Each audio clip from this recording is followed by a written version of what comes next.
धर्म स्नेही बंधुओं, प्रशम, संवेग, अनुकंपा और आस्तिक। जब सम्यक दर्शन प्राप्त होता है तो विचारों में जो परिवर्तन आता है उसमें ये चार चीज़ें आ जाती हैं। विचारों में, मन में, आत्मा में प्रशम भाव आ जाता है, उपशम भाव आ जाता है, शांत भाव आ जाता है। संसार, शरीर, भोगों से वैराग्य की भावना आ जाती है, संवेग भाव आ जाता है। जीवों पर अनुकंपा, करुणा भाव आ जाता है और श्रद्धान मजबूत हो जाता है, दृढ़ हो जाता है कि उसकी अब दृढ़ता को कोई डिगा नहीं सकता है, उसकी श्रद्धा को कोई डिगा नहीं सकता है। स्वप्न में भी यदि कुछ होगा तो स्वप्न में भी उसे वीतरागी भगवान ही नजर आएंगे, कुछ और नजर आने वाले। ये सम्यक दर्शन आता है तो जीवन में परिवर्तन क्या आता है, विचारों में परिवर्तन क्या आता है। सम्यक दर्शन आने के बाद में हमारे भाव कैसे होते हैं। तब तक अपने आप को बहुत कुछ समझते हैं, तब तक अहंकार से भरे हुए होते हैं, तब तक हर काम में लगता है मैं कर रहा हूँ, कर्तापन की भावना रहती है। लेकिन जब सम्यक दर्शन आता है काम तो होता है, ऐसा नहीं कि काम नहीं होता, काम सारे होते हैं, काम में कोई कमी नहीं आती, उत्साह में कोई कमी नहीं आती है, लेकिन जो कर्तापन की भावना होती है वो हट जाती है। अच्छा हुआ तो एक काम होना था, निमित्त में मिल गया। नहीं हुआ, काम नहीं होना था, कोई बात नहीं है, मैं निमित्त नहीं बनना था, किसी को कोई और निमित्त बनना था। ऐसा विचार मन में आ जाता है और परिणाम शांत हो जाते हैं। तो प्रशम भाव यानी कि जब एक छोटा बच्चा होता है वो कोई गलती करे तो आपको गुस्सा आता क्या। 2 साल का बच्चा आपको चांटा मार के भाग गया, गुस्सा आएगा? अरे बोलिए ना।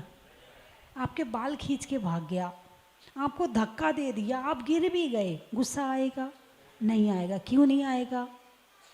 बच्चा है, अज्ञानी है, ठीक है। एक पागल व्यक्ति यदि आपको गाली दे दे तो गुस्सा आएगा क्या? नहीं आएगा। क्यों नहीं आएगा?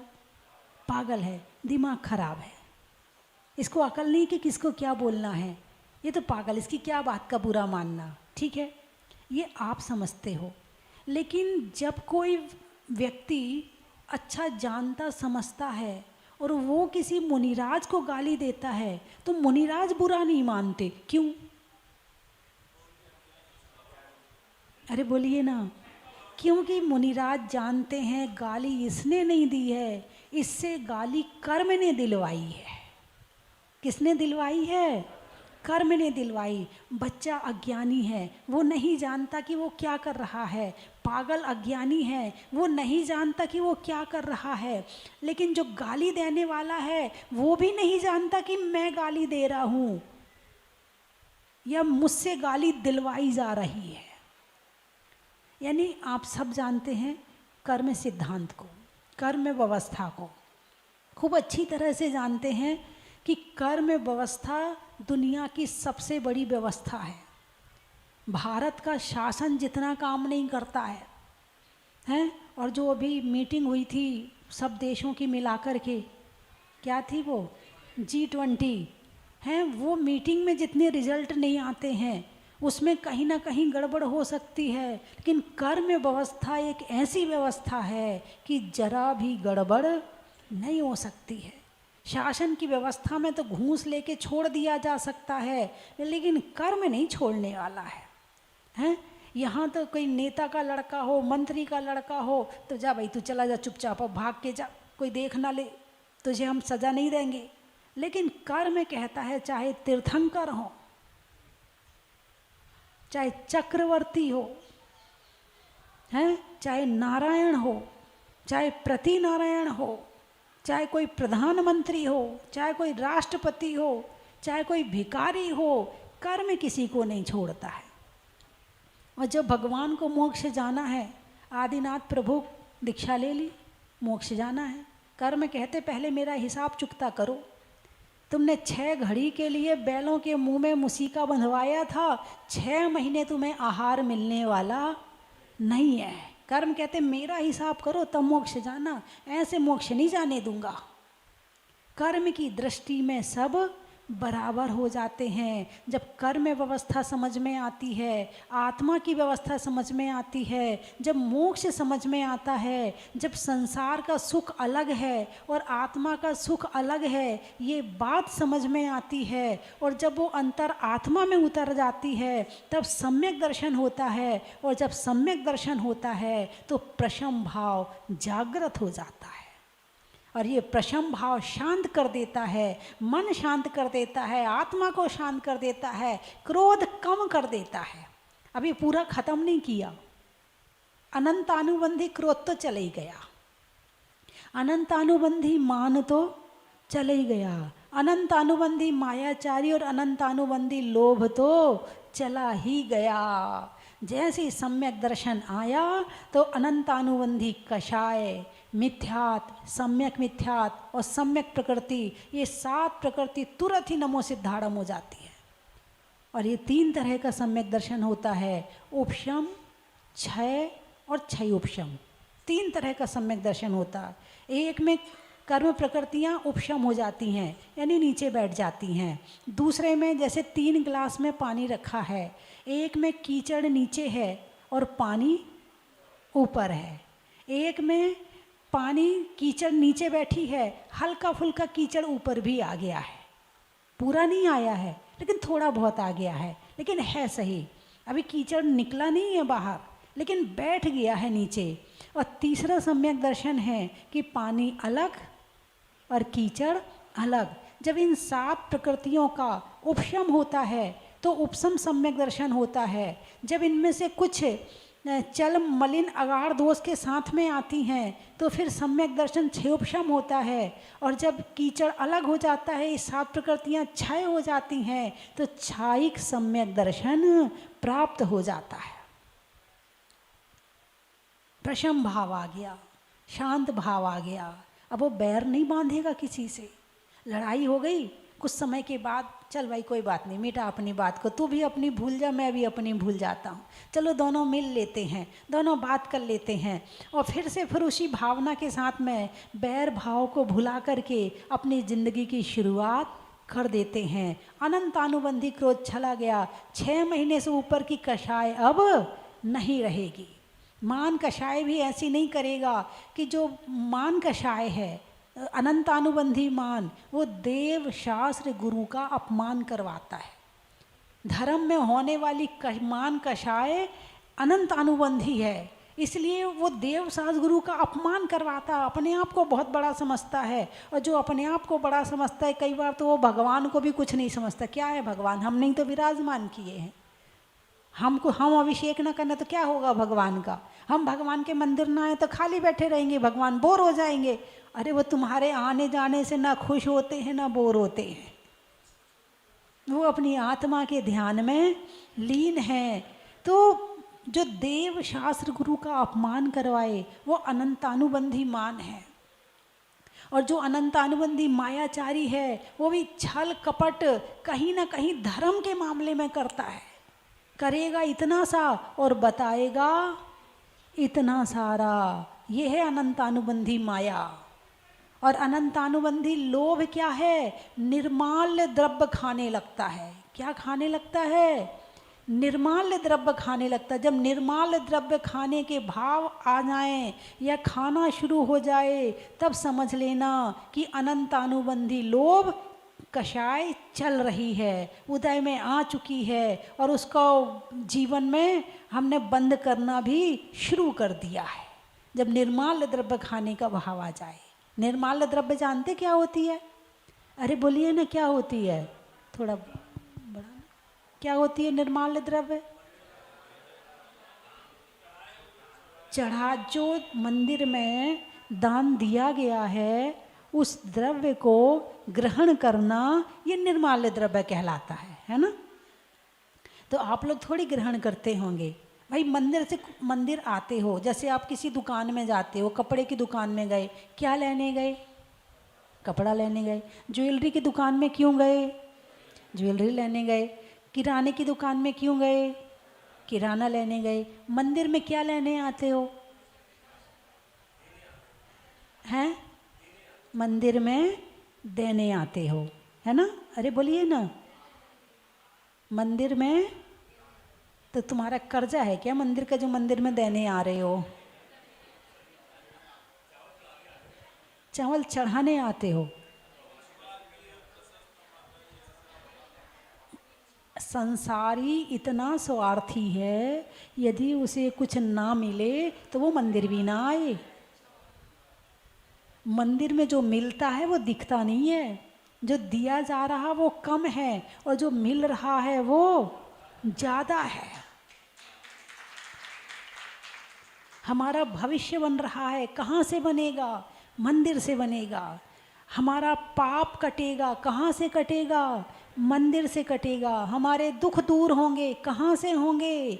मंदिर से होंगे। मंदिर आ रहे तो कुछ लेने आ रहे हो। अरे बोलिए ना, क्या लेने आ रहे हो? सुख और, अच्छा चलो आपने सुख और शांति का नाम लिया है तो आपसे परिभाषा पूछ लूँ, सुख किसे कहते हैं और शांति किसे कहते हैं? आपकी दृष्टि में सुख की क्या परिभाषा है? आप क्या मानते हैं, सुख किसे कहते हैं? आपने दो चीज़ें कही हैं, सुख और शांति।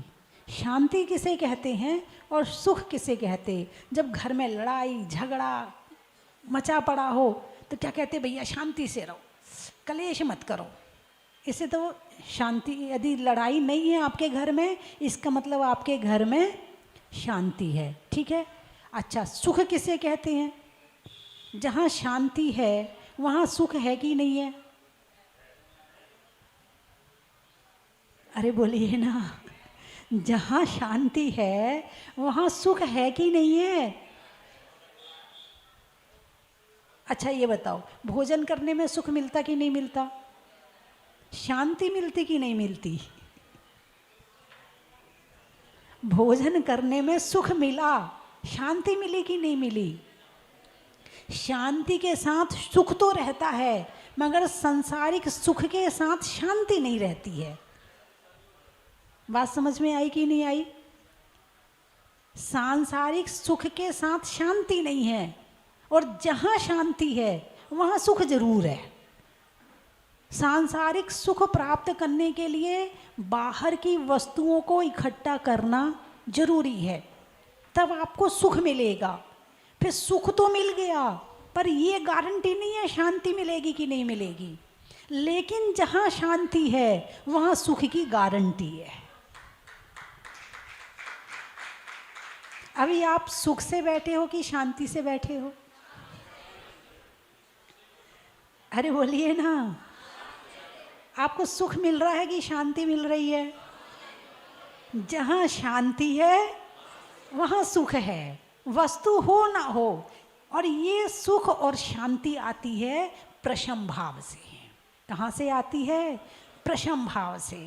और प्रशम भाव कहाँ से आता है? सम्यक दर्शन से। और सम्यक दर्शन कहाँ से आता है? जब ज्ञान प्रकट होता है, ज्ञान होता है, फिर श्रद्धा मजबूत होती है, फिर उस और गहराई में जाते हैं तो सम्यक दर्शन प्रकट हो जाता है।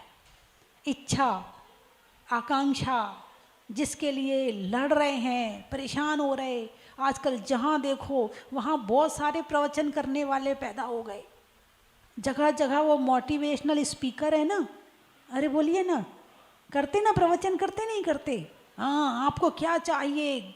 ये गाड़ी चाहिए, आपको ऐसा बंगला चाहिए, आप ऐसा काम कीजिए। वो इतनी इच्छा को बढ़ा देते हैं, इतनी इच्छा को बढ़ा देते हैं। यदि आपके पास गाड़ी नहीं है तो आप इस संसार में किसी लायक नहीं हैं। यदि आपके पास में अच्छी कोठी नहीं है तो आप किसी लायक नहीं हैं। यदि आपके पास में पैसा नहीं है आपकी कोई कीमत नहीं है।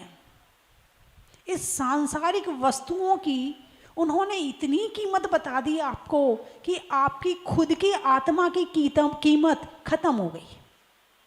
और धर्म बताता है आपकी आत्मा की कीमत, और सांसारिक वस्तुओं का महत्व खत्म कर देता है। तो वहीं सुख और वहीं शांति आ जाती है। और जहाँ सांसारिक वस्तुओं के प्रति उनकी कीमत बढ़ा दी जाती है और उनका महत्व बता दिया जाता है, तो आत्मा को भूलकर, आत्मा को दुखी करके और उन वस्तुओं की प्राप्ति में भागते हैं, ना माला फेरते हैं, ना पूजन करते हैं, ना पाठ करते हैं। 18 घंटे लैपटॉप पे काम करते हैं, कंप्यूटर पे काम करते हैं। कितने घंटे, कितने रुपए मिलेंगे? 1-2 लाख रुपए तो मिल ही जाएंगे। 18 घंटे काम करता बेचारा। अब 18 घंटे शरीर में ताकत ही नहीं है काम करने की। जो एक सिस्टम बनाया है कि भाई जो रात कितनी देर की होती है, मौसम के अनुसार होती है, तो रात किस लिए है? विश्राम के लिए है। और दिन किस लिए है? काम के लिए है। ये प्रकृति है। प्रकृति से जुड़कर चलोगे तो स्वस्थ रहोगे, शांत रहोगे, सुखी रहोगे। और प्रकृति से हटके चलोगे तो दुखी हो जाओगे। अब जो दिन और जो रात बनाए हैं वो क्यों हैं? दिन है काम के लिए और रात्रि है विश्राम के लिए। अब तुम रात में भी काम कर रहे हो, रात में भी खा रहे हो, रात में भी परेशान हो रहे हो और दिन में भी लगे पड़े हो, तो शरीर की जो क्षमता है ना, जो शरीर 25 साल, 30 साल, 35 साल अच्छे से काम कर सकता था, अब वो शरीर तुम्हारा 10 साल में ख़त्म हो जाएगा।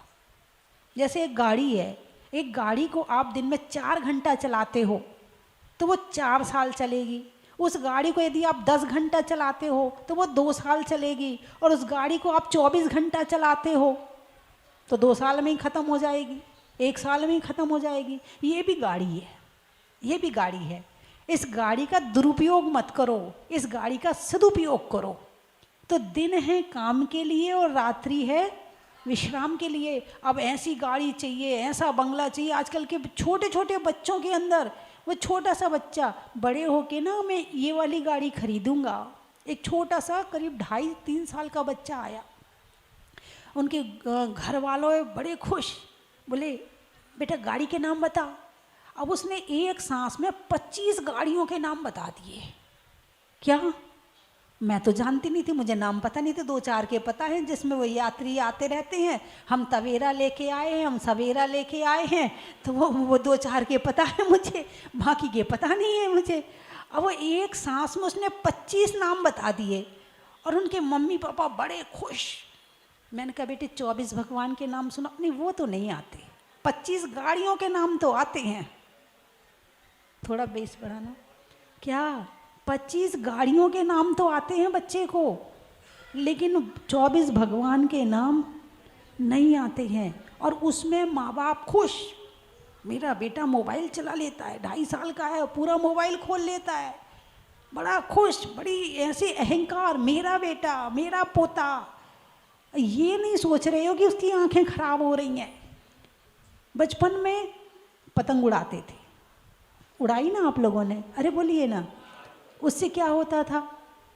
दूर तक नज़र, हाथ यहाँ नज़र वहाँ, आंखें तेज़ हो जाती थी, आंखों की एक्सरसाइज हो जाती थी, हैं? और बुढ़ापे तक चश्मे की ज़रूरत नहीं पड़ती थी। थोड़ा चलना फिरना हो जाता था, दौड़ के खेल लेते थे, गिल्ली डंडा खेल लेते थे, ये खेल लेते थे, ये सब करते थे। तो इससे क्या होता था? शरीर की एक्सरसाइज होती थी, शरीर मजबूत होता था। अब वो मोबाइल तो खेलता है, बच्चा टिका रहता है, बच्चा टिका रहता है। वो जड़ हो गया। कौन? बच्चा जड़ हो गया और मोबाइल एक्टिव हो गया।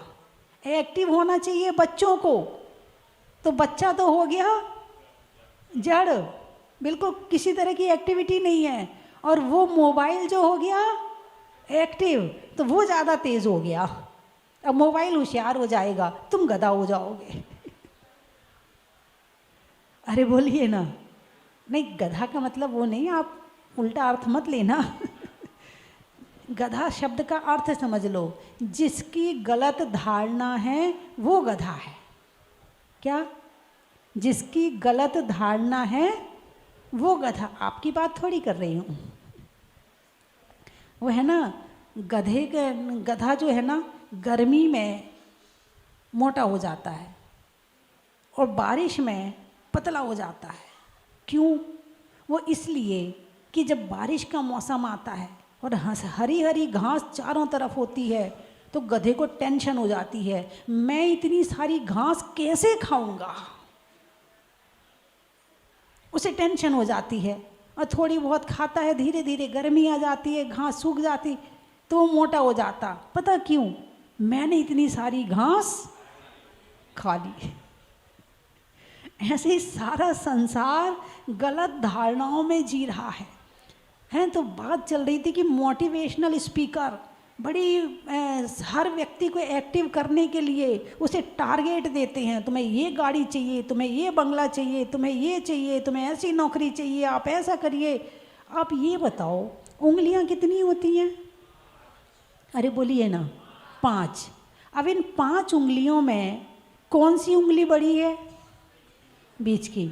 और उसके बाजू वाली, और उसके बाजू वाली, उसके बाजू वाली, और ये।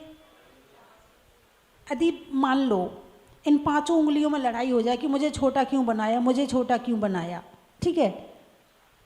कल्पना करो भगवान से 5 उंगलियां लड़ रही हैं कि मुझे भी इसके बराबर बनाओ, हम छोटा नहीं बनना चाहते हैं, हमें भी बड़ा बनाओ। तो ये 5 उंगलियों को बराबर कर दिया, ठीक है? अब आप जो है, जो थाली में रोटी रखी है उसे खा के बताओ, तुम्हारे मुंह में ग्रास भी नहीं जाने वाला, तुम गिलास भी नहीं पकड़ सकते, तुम कटोरी भी नहीं पकड़ सकते, तुम चम्मच भी नहीं पकड़ सकते यदि 5 उंगलियां बराबर हो जाएं तो। संसार के काम करने के लिए उंगलियों का छोटा बड़ा होना जरूरी है।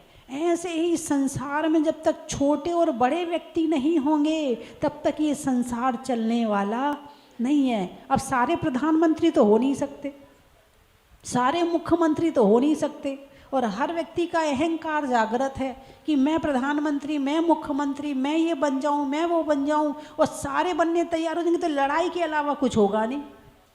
अनायका विनश्यंती नश्यंती बहुनायका, जिसके कोई नायक नहीं होगा उसका भी कोई काम नहीं होने वाला, और जहाँ सारे नायक बन जाएंगे वहाँ भी कोई काम नहीं होने वाला।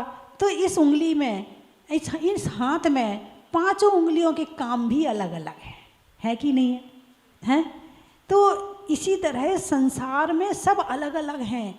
कोई किसी के बराबर बनने की कोशिश मत करो, सब अपने जैसे बनो, किसी और के जैसे मत बनो कि उसने ऐसे बाल बनाए तो मुझे ऐसे बनाने हैं, उसने ऐसे कपड़े पहने तो मुझे ऐसे पहनने हैं, उसने ऐसा किया तो मुझे ऐसा करना नहीं। मैं क्या हूँ उसको पहचानो, और जहाँ ये मैं पहचान में आ जाता है बस वहीं से धर्म की शुरुआत हो जाती है।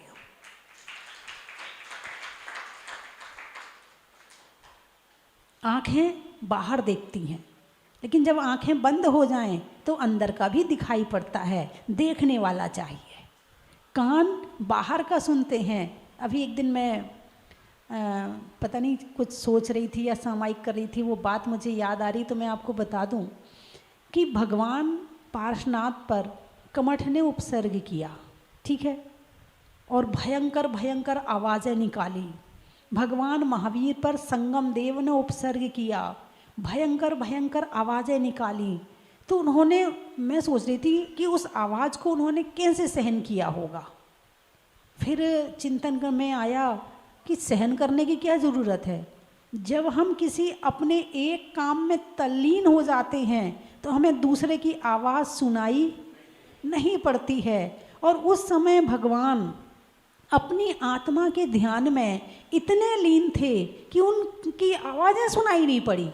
और जब आवाज़ें सुनाई नहीं पड़ी तो विचलित होने का मतलब ही पैदा नहीं होता है। यह है ध्यान की गहराई।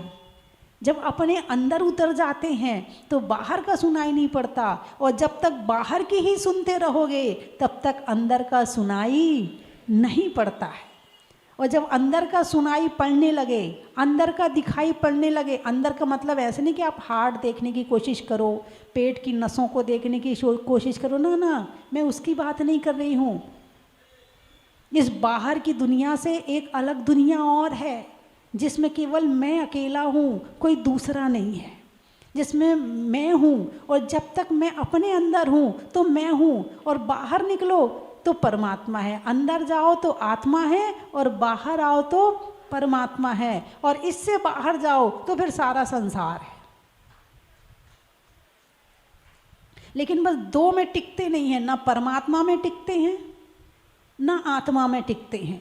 और जब तक आत्मा और परमात्मा का ज्ञान ही नहीं है, तब तक सम्यक दर्शन की संभावना भी हो ही नहीं सकती है। तो प्रशम, और जब तक सम्यक दर्शन नहीं है तब तक प्रशम भाव नहीं है, और जब तक प्रशम भाव नहीं है तब तक सुख तो है, शांति नहीं है। घरों के अंदर सुख भरा पड़ा है, सुख की कोई कमी नहीं है। आपके यहाँ फ्रीज है, टीवी है, कूलर है, एसी है, पंखा है, अच्छी कोठी है, पत्थर पे का फर्श लगा हुआ है, कलर दीवारों पे बढ़िया सुंदर सुंदर हुआ है, कपड़े पहनने के लिए बहुत अच्छे अच्छे हैं, सोना चांदी के खूब जेवरात हैं, महंगी महंगी घड़ियाँ हैं, महंगे महंगे मोबाइल हैं, सब कुछ है आपके पास में। सुख के सारे साधन हैं, मगर शांति है कि नहीं है? और वो शांति कहाँ से आएगी? मैं ये नहीं कह रही कि घर छोड़ने से आएगी, बिल्कुल नहीं। मैं ये नहीं कह रही कि आप दीक्षा ले लो तभी मिलेगी शांति, नहीं। शांति की शुरुआत तो घर में रहकर ही हो जाएगी, और जहाँ सम्यक दर्शन आया वहाँ शांति आ गई। और जो अपने घर में रहकर शांत रह लेता है, वो दीक्षा लेकर भी शांत रहेगा, और जो अपने घर में ही शांत नहीं रहा है, वो दीक्षा लेके क्या करेगा? जो घर के माही कछु ना करे, वे वन के माही कहा करी है। जिनके अंदर शांति नहीं है, पेशेंस नहीं है, सहनशीलता नहीं है, समता नहीं है, जिनके अंदर संवेग भावना नहीं है, अनुकंपा नहीं है, श्रद्धा में मजबूती नहीं है, तो वो धर्म में टिक ही नहीं सकता है। वो जल्दी इधर उधर हो जाएगा, जल्दी भटक जाएगा। जो जहाँ ले जाएगा वो वहीं चला जाएगा। जो जिसकी तारीफ करेगा, अरे वहाँ चल, वहाँ के भगवान जी बहुत अच्छे हैं, तुरंत मनोकामना पूरी कर देते हैं, ऐसा चमत्कार है वहाँ, ऐसा भागेगा बेचारा, दौड़ के भागेगा। लेकिन जिसका दृढ़ श्रद्धान है, जो वीतरागता को जानता है, जो आत्मा को जानता है, जो वीतरागी प्रभु को जानता है, उसका श्रद्धान दृढ़ हो जाता है, पर उसे दुनिया की कोई शक्ति नहीं ला सकती है। भक्तांबर में आचार्य मानतुंग स्वामी क्या कहते हैं? सराग देव देखि में भला विशेष मानिया, स्वरूप जाहि देखे वीत राग तू पिछानिया, कछु न तो ही देख के जहाँ तू ही विशेखिया, मनोग चित्त चोरे और भूले हो न पेखिया। ये पढ़ते तो हो, इसका अर्थ क्या है? सराग देव देख में भला विशेष मानिया। सराग, रागी देवों को देखना मैं भला मानता हूँ। सराग देव देख में भला विशेष मानिया, स्वरूप जाहि देख वीत राग तू पिछानिया। पिछानिया मतलब पहचानिया, पहचानिया मतलब पहचानना है। कौन सा? वीत राग देव तू पिछानिया। मैंने सब देवों को देखा, फिर मैंने सोचा चलो आपको भी देख लेता हूँ, लेकिन आप में आकर मेरा मन टिक गया। सराग देव देख में भला विशेष मानिया, स्वरूप जाहि देख वीत राग तू पिछानिया, कछु न तो ही देख के जहाँ तू ही विशेखिया। सारे संसार को देख लिया, लेकिन किसी में विशेषता नजर नहीं आई, आप में विशेषता नजर आई। तो मनोग चित्त चोरे और भूल हूँ ना पेकिया। आपने तो ऐसा चित्त हरण किया है कि भाव भाव में, आगे के किसी भी भाव में मेरा चित्त अब कोई दूसरा नहीं चुरा सकता है। मैं आप में मेरा मन इतना ज़्यादा तल्लीन हो गया है। जो वीतरागता को जान लेता है उसका मन फिर कहीं भागता नहीं है। जानने के बाद मानो तो श्रद्धान दृढ़ होता है, और सब मान रहे हैं इसलिए मान लो, तो फिर तो कहीं भी कोई भी ले जा सकता है, जो जहाँ कहेगा वहीं चल दोगे, वजन नहीं है अंदर में। तो बंधुओं, सम्यक दर्शन जीवन को सफल बनाता है, जीवन को उज्जवल बनाता है, जीवन को सुखी बनाता है, जीवन को शांत बनाता है, जीवन की इच्छाओं को कम करता है, आत्मा का ध्यान कराता है, दुनिया का बैर मिटाता है, क्रोधादि कषाएं कम करता है। सम्यक दर्शन के बहुत सारे गुण हैं, बस एक बार प्राप्त कर लो। हैं रत्न शावकाचार्य में आचार्य समुद्रभद्र स्वामी क्या कहते हैं? अष्टगुण पुष्टि तुष्टा, दृष्टि विशिष्टा, प्रकृष्ट शोभा जुष्टा। हैं अष्टगुण पुष्टि तुष्टा, अष्टगुणों से पुष्ट हो जाता है, प्रकृष्ट शोभा, विशेष शोभा को प्राप्त करता है। और जो सम्यक दर्शन प्राप्त कर लेता है उसका ये भाव भी सुधर जाता है, अगला भी सुधर जाता है, और जन्म जन्म सुधर जाते हैं। बहुत से लोग मंदिर में 2 घंटा बैठते हैं, 3 घंटा बैठते हैं, जो नहीं जानते धर्म को, जो नहीं जानते वीतरागता को, जो नहीं जानते आत्मा परमात्मा को। क्या करते हो 2 घंटे मंदिर में बैठ के?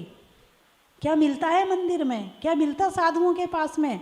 क्यों जाते हो बार बार, क्यों चक्कर लगाते हो? बोलिए ऐसा कहते सुना कि नहीं सुना आपने? सुना है ना।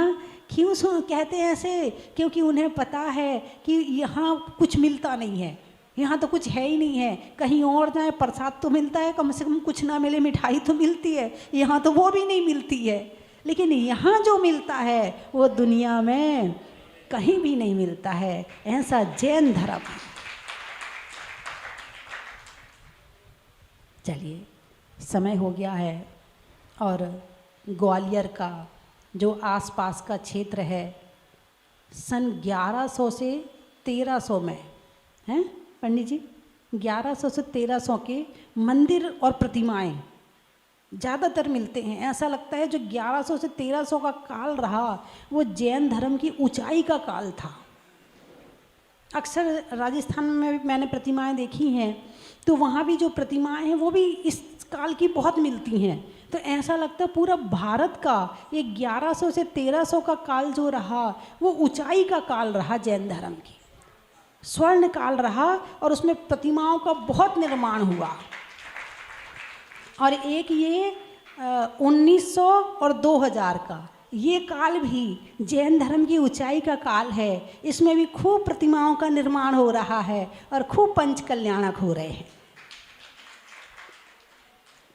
और जो 5 क्षेत्र बताए पंडित जी ने, बरई, पनिहार, आमामी, हीरामन की घाटी है ना, और एक और अब मिल जाएगा, आप ढूंढेंगे आपको मिलेगा ज़रूर। तो ऐसे 5 क्षेत्र, और जिसमें से बरई क्षेत्र का उद्धार करने के लिए अजीत शास्त्री जी और वहाँ की जो पूरी कमेटी यहाँ पर ट्रस्टीगण बैठे हुए हैं, आप लोगों ने संकल्प लिया है उस क्षेत्र के उद्धार का। एक बार जोरदार ताली बजा के आपका स्वागत करें कि जब तक हमारे ऐसे धर्मात्मा इस धरती पर रहेंगे, हमारा जैन धर्म विकास को प्राप्त होता रहेगा। जो तन मन धन से इस क्षेत्र के लिए लगे हुए हैं, तो महीनों में मई का, रजाई में रुई का, और अतिशय क्षेत्रों में बरई का, देखने के लिए नेत्र का, देखने के लिए नेत्र का, और स्कूल में बैत का, और हमारे जैन समाज के अतिशय क्षेत्र का, सुनने में ईयर का, छोड़ने में बियर का, और आने वालों में ग्वालियर का बड़ा ही महत्व है। कोल्हापुर, गाने में सुर का, नृत्य में नुपुर का, और आने वालों में कोल्हापुर का बड़ा ही महत्व है। बूंदी, हाँ बूंदी वाले आए हमारे विनोद जी, और काफ़ी लोग आए हैं।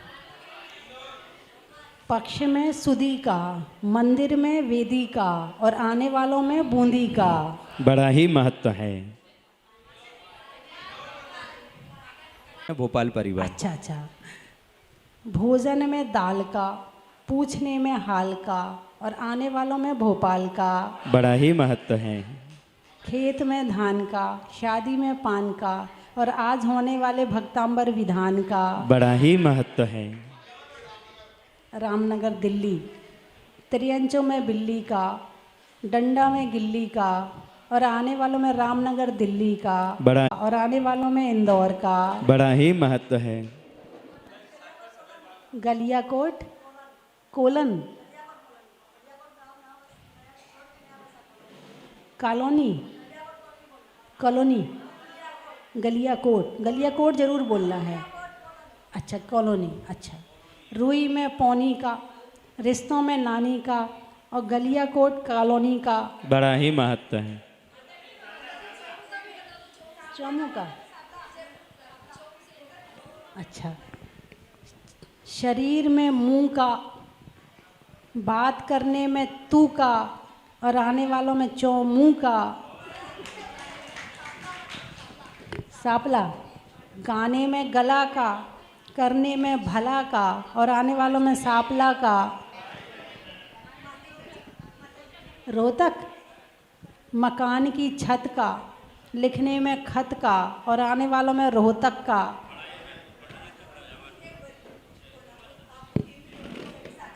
अच्छा। कोल्हापुर में टीवी में देखते थे आप, अच्छा ठीक, बहुत बहुत आशीर्वाद है। अच्छा, शास्त्रों में समय सार का, तीर्थों में गिरनार का और आने वालों में मुरार का, बड़ा ही महत्व है। कोबरी, भोजन में बरी का, बैठने में दरी का और आने वालों में कोबरी का, बड़ा ही महत्व है। रिश्तों में ससुर का, गाने में सुर का और आने वालों में जयसिंहपुर का, बड़ा ही महत्व है। पुनः पान में चूना का, अनाज में चना का और आने वालों में पूना पीछे का, कोई नहीं जाएगा। जालना, बच्चों के लिए पालना का और बचपन में लालना का और आने वालों में जालना का, ये महत्व है। वृक्षों में बड़का बड़की जड़ का